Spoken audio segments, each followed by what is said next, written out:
السلام عليكم ورحمة الله مشاهدي قناة طارق سبورت. راح أتكلم بهذا الفيديو عن التصفيات النهائية المؤهلة لكأس العالم عن قارة آسيا. أيضا بمساحة أخيرة بالفيديو عن مباراة منتخب سوريا مع جمهورية موريشيوس ضمن دورة الهند الدولية. طبعا بالأمس انطلقت التصفيات النهائية المؤهلة لقارة آسيا عن لكأس العالم. شاهدنا 9 مباريات. ما يهمنا طبعا مباريات الفرق العربية. هحاول انه اتكلم عن المباريات الفرق العربية كل مباراة على حدة. طبعا العنوان الرئيسي كان امس انه لا يوجد مستحيل في كرة القدم. ممكن الفريق الغير مرشح او اللي تصنيفه الاخير بالمجموعة ممكن يعمل مفاجأة مع الفرق المرشحة الأولى للتأهل على المركزين الأول والثاني. نبدأ مع منتخب البحرين. منتخب البحرين سافر إلى أستراليا، لعب في مدينة سيدني ضد الفريق الأسترالي. معروف الفريق الأسترالي من الفرق القوية جدا بقارة آسيا. الفريق البحريني فاز بالمباراة بهدف مقابل لا شيء. فاز بالروح، بالعزيمة، بالإصرار، بتطبيق تعليمات المدرب. كانوا واقفين مظبوط بالملعب. الفريق الأسترالي كان صحيح وماسك الكرة بأغلب فترات المباراة، لكن ما في هجمة خطيرة واضحة جدا على المنتخب البحرين. تحية جدا للاعبي منتخب البحرين. إذا بنشوف الفريق البحريني تقريبا كل اللاعبين بيلعبوا بالدوري البحريني، ما عندهم لاعبين محترفين بالخارج يعني. رغم ذلك تفوقوا على لاعبين محترفين بالدوريات الإنجليزية بالدرجة الثانية وبسكوتلندية. طبعا الفريق اللي عم نتكلم عن الفريق الأسترالي. تصنيف الفريق الأسترالي بالثلاثينات على العالم مقابل بالثمانينات البحرين، يعني 50 درجة بين الفريقين. رغم هذا الشيء استطاع الفريق البحريني طبعا بتوفيق الله انه تسجيل هدف بالدقيقة الأخيرة تقريبا من المباراة. عندما تشاء الكرة أن تدخل المرمى تدخل المرمى.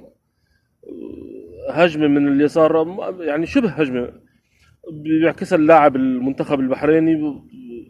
بيحاول المدافع يشيل، المدافع الطويل هذا ساتون اسمه تقريبا،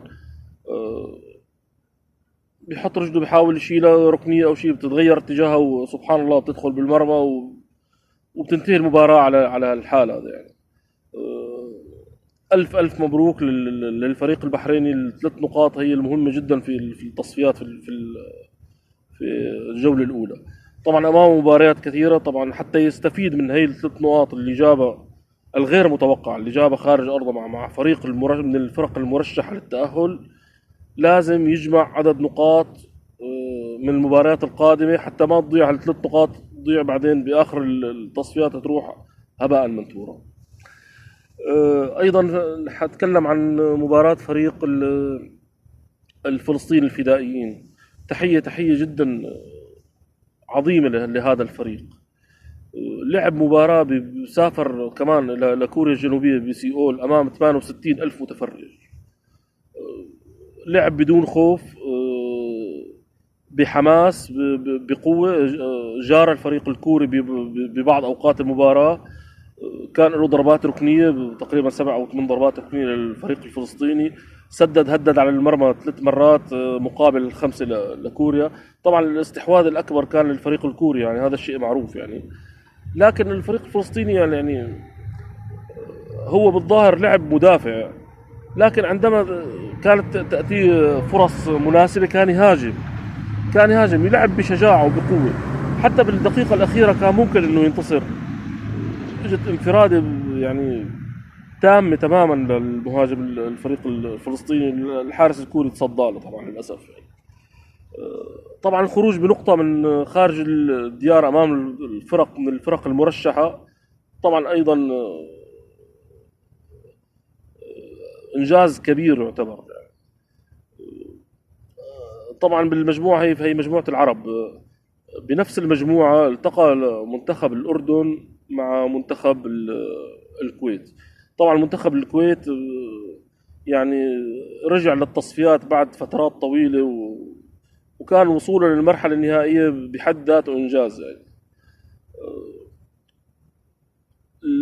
بدي أحكي عن منتخب الأردن. منتخب الأردن يعني بهي المباراة ما يعني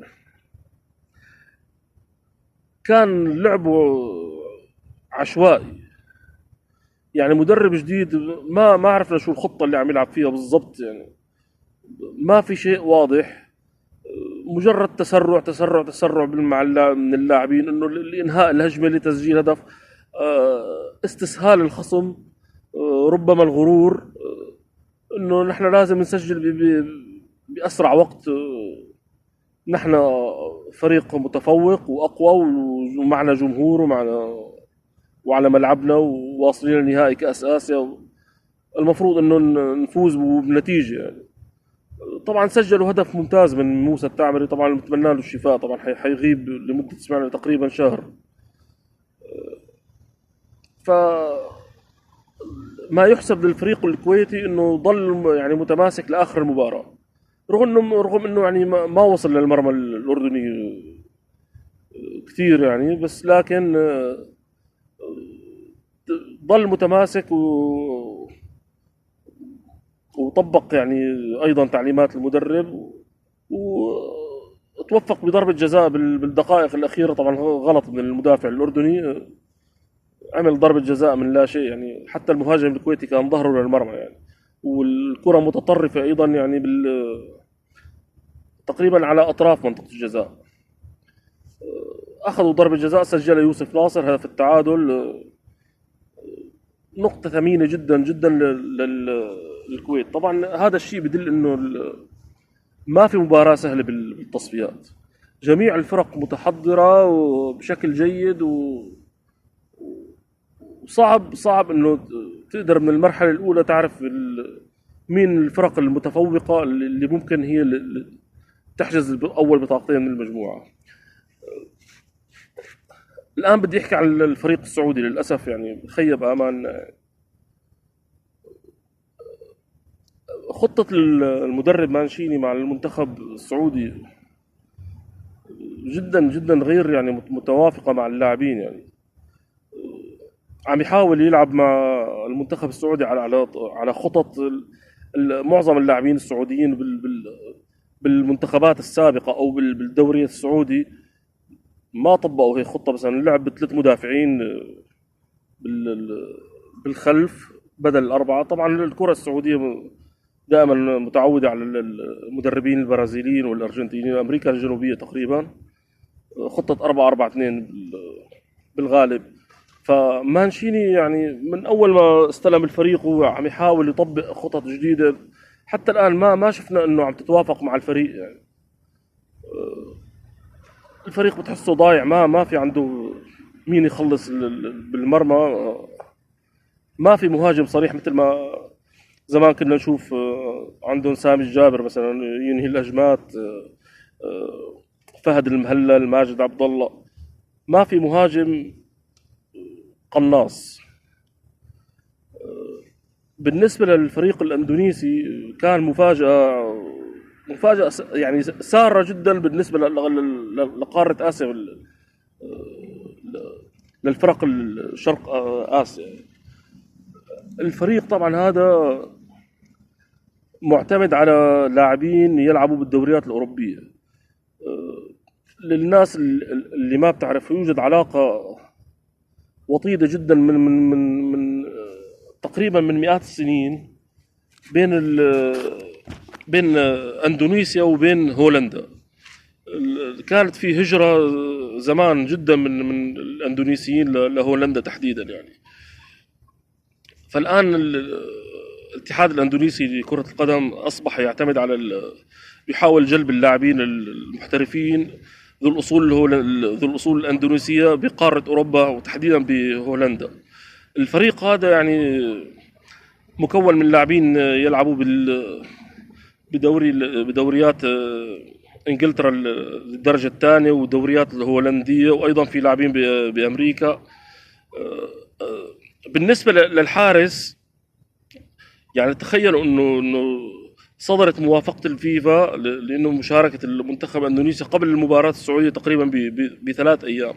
يعني المنتخب السعودي واجه فريق ليس سهل، رغم انه مثلا غير يعني لسه مو متجانسين جدا مع بعض، لكن كلهم لاعبين محترفين يعني. اندونيسيا ما راح تكون لقمة سائغة للمجموعة يعني. بس انا ما بتوقع انه يعني تكون من الفرق مثلا المتأهلة للمرحلة الأولى أو الثانية يعني.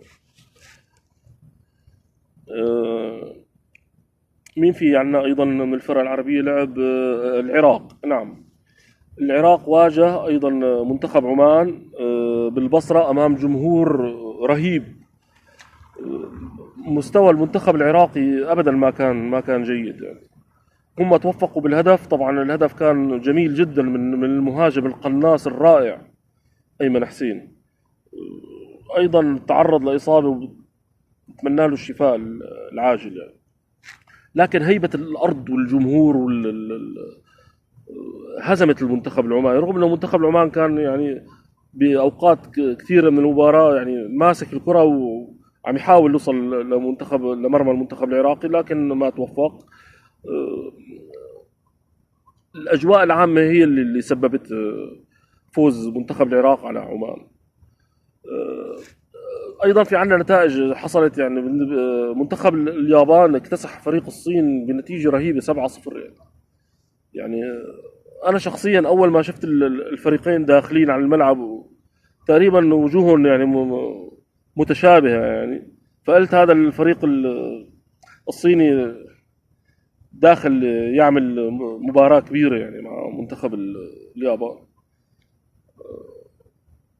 تابعت بداية المباراة كانت 1-0 واستمرت تقريبا 20 أو 25 أو 30 دقيقة، وبعدها تركت المباراة رجعت لقيت النتيجة 7-0 يعني. فنحن لا حرج علينا، النتيجة هي شوي خففت عنا مرارة الخسارة مع منتخب اليابان ب5. أي الصين خسرت 7 يعني. الجولة القادمة بعد 3 أيام راح تكون أيضا جولة حاسمة جدا، وربما تكون أقوى من الجولة الأولى. في العراق راح ينتقل لملعب الكويت ويواجه منتخب الكويت أمام أرضه وجمهوره، أمام استاد الأمير جابر. توقعاتي الشخصية ممكن تنتهي المباراة بتعادل يعني.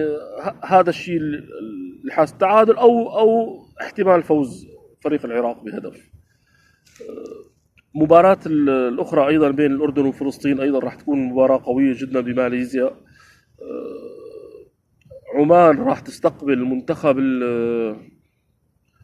كوريا الجنوبية بمسقط. عمان خسرت أول مباراة ولازم تثبت نفسها، وأيضا كوريا تقريبا خسرت بالتعادل مع منتخب فلسطين. راح تكون أيضا مباراة قوية. في عنا أيضا ما أتذكر إيش من الفرق. السعودية ستلعب مع الصين في الصين، مباراة أيضا ليست بسيطة يعني، رغم أن الصين خسرت ب7 أهداف في أول مباراة، لكن أمام جمهورها بملعبها راح يكون الوضع مختلف يعني. نتمنى للفرق العربية أنه تستمر يعني بالأداء الجيد يعني، وإن شاء الله تكون تأهل من الأكبر نصيب للفرق العربية. الآن بالنسبة لمنتخب سوريا، اليوم طبعا لعب مباراة مع موريشيوس بدورة حيدر أباد بالهند. طبعا المنتخب في غيابات عديدة جدا. مدرب الفريق نزل بتشكيلة كانت مفاجئة للشارع الرياضي أو للجمهور، لكن أنا حسيت إنه لعب بالتشكيلة البديلة يعني، حتى يشوف أو التشكيلة الأضعف حتى ينتقي منه يعني أحسن 4 أو 5 لاعبين ويستغني عن الباقي. أنا بتوقع هذا الشيء يعني. المنتخب السوري فاز 2-0 بنهاية المباراة. فوز معنوي جيد جدا بالنسبة للمنتخب السوري، رغم أن المباراة يعني لا تلبي الطموحات، لكن هذا المكتوب علينا أنه نبدأ نعد من جديد. يعني سجل مصطفى عبد اللطيف الهدف الأول، طبعا بعد ما الكرة لمست برجل المدافع الموريشي، والمواس سجل هدف ثاني. المواس طبعا عم يحاول يثبت نفسه مع المدرب انه انا موجود وانا نجم الفريق، وحتى اتجه للمدرب وعانى وضرب له سلام، على اساس انه يعني ان شاء الله انك تخليني مع الفريق. نحن كنا عارفين المواس اخر 4-5 سنين ما قدم اي شيء للمنتخب. خليه يورجينا العكس. اذا عندك شيء لسه تقدمه، منتظرينك بالمباريات الكبيرة. بدورة تايلاند بنشوف شو ممكن تعمل. المباراة الثانية مع الهند حتكون بعد 3 أيام تقريبا، يوم الاثنين. الفوز أو التعادل بيخلينا إنه نتصدر الدورة هي. يعني يعني أنا مو عم تطلع معي كلمة بطولة إنه نفوز بالبطولة. يعني نتمنى إنه الفريق يتحسن. طبعا بتوقع المدرب يدخل بتشكيلة مختلفة بالمباراة الثانية. ممكن يلعب أيهم أوسو من بداية المباراة وينزل داليهو.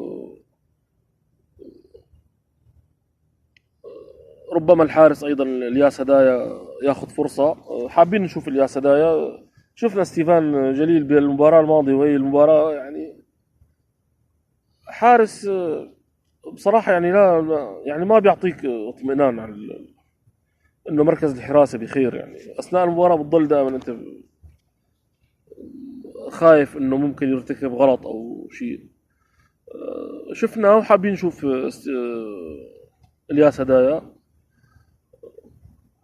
ان شاء الله اداء الفريق يتحسن تدريجيا ويطبقوا تعليمات المدرب، وعلى الاقل نصير نلعب، يعني نلعب باربع او خمس لاعبين بالمقدمه، خاصه مع الفرق اللي بتوازينا او اللي اضعف منا. هذا كان كل شيء يعني لليوم. ان شاء الله بالجوله الثانيه من التصفيات الاسيويه بنطلع ونتكلم ونشوف شو صار وشو استجد بالترتيب المجموعات وكيف صارت بتمنى يكون عجبكم الفيديو. ان شاء الله بنشوفكم على خير باذن الله، ونلتقي بالايام القادمه. الى اللقاء. السلام عليكم.